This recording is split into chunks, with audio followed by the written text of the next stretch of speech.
It's been a little while since we had a look at a Formula E circuit. 2 months, in fact. So, let's not waste any more time, especially considering this is, in my opinion, a fantastic track.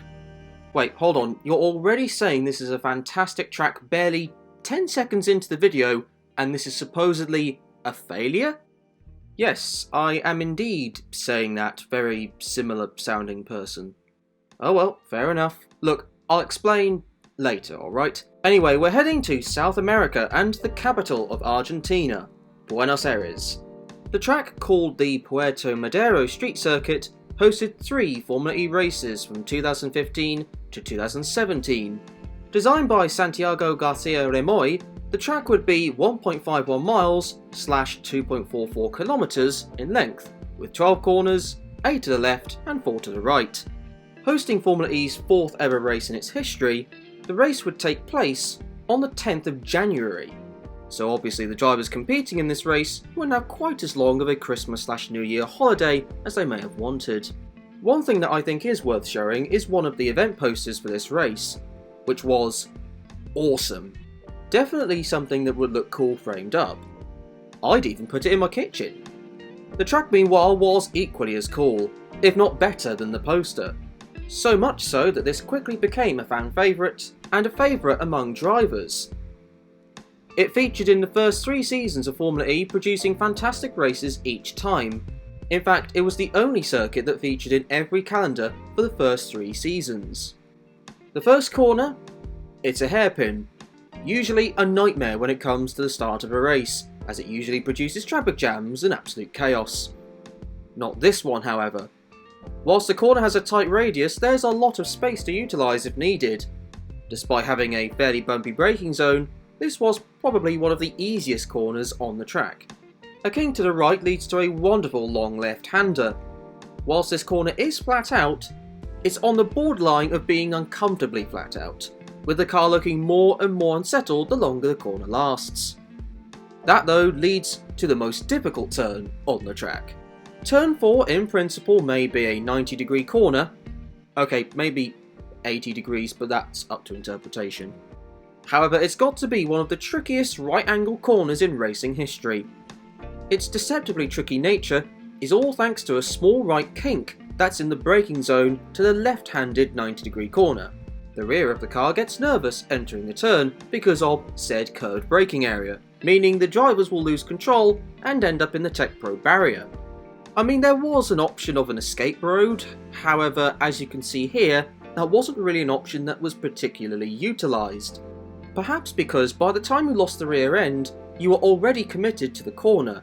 So you were either hoping for the best, coming out of the corner without hitting anything, looking like a hero, or you went into the barrier, having an uncomfortable conversation with your mechanics. Also, look how the crowd swarm once they hear a car go off. Running to the track perimeters faster than Usain Bolt could do 100 metres in his prime. A fairly nondescript hairpin follows, with another 90-degree corner following that. This one, not as tricky, but still seemed to be a hot spot for trouble. That Tech Pro barrier sticking out, ready to snag any cars that brush it. Turn 7 is one of the better overtaking places on this track. It does help that the circuit is wide enough to fit 5 or 6 cars wide in that section, but there you go. A fairly heavy braking zone, and especially if you have an energy advantage over the competitor in front of you, it should be a reasonably straightforward pass. Easy to get wrong as well, but let's gloss over that. On to the section that's probably the best remembered about this track. That chicane. There was very little room for error here. This is quite a quick chicane in these cars, but every millimetre counts in making sure that you get the most speed out of it possible. The walls are easy to collide, particularly if you're trying to get a bit too much of an advantage from it. The chicane also produced a number of suspension failures. Whether this was down to the curb or the car being a bit delicate in the suspension department, or simply just pure coincidence, it helped give this chicane a fearsome reputation. I guess whilst we're on the chicane, it would be worth saying that this area was where you would find not only the pit lane entrance, but the finish line as well. Not the start line though, although you don't have to wait too long to find that as well. The remainder of the lap is almost flat out the rest of the way. What a section this is as well. A long and open turn 10 that blends almost seamlessly into the significantly narrower turn 11-12 chicane.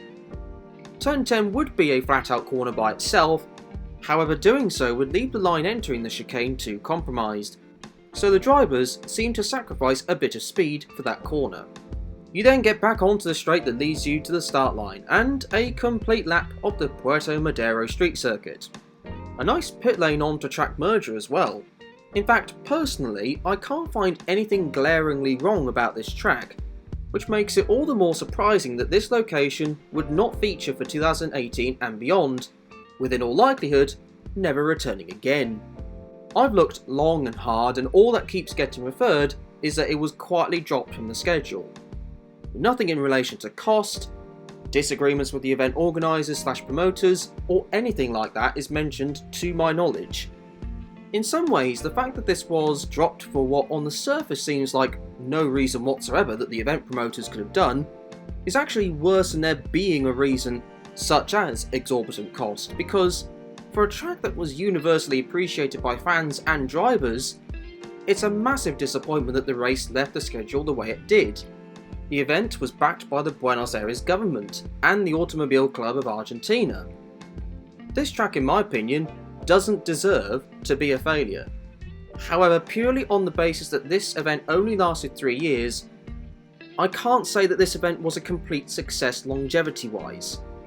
Maybe this track might be the most unfailure-like failure, not a word I know, that will be featured in this series.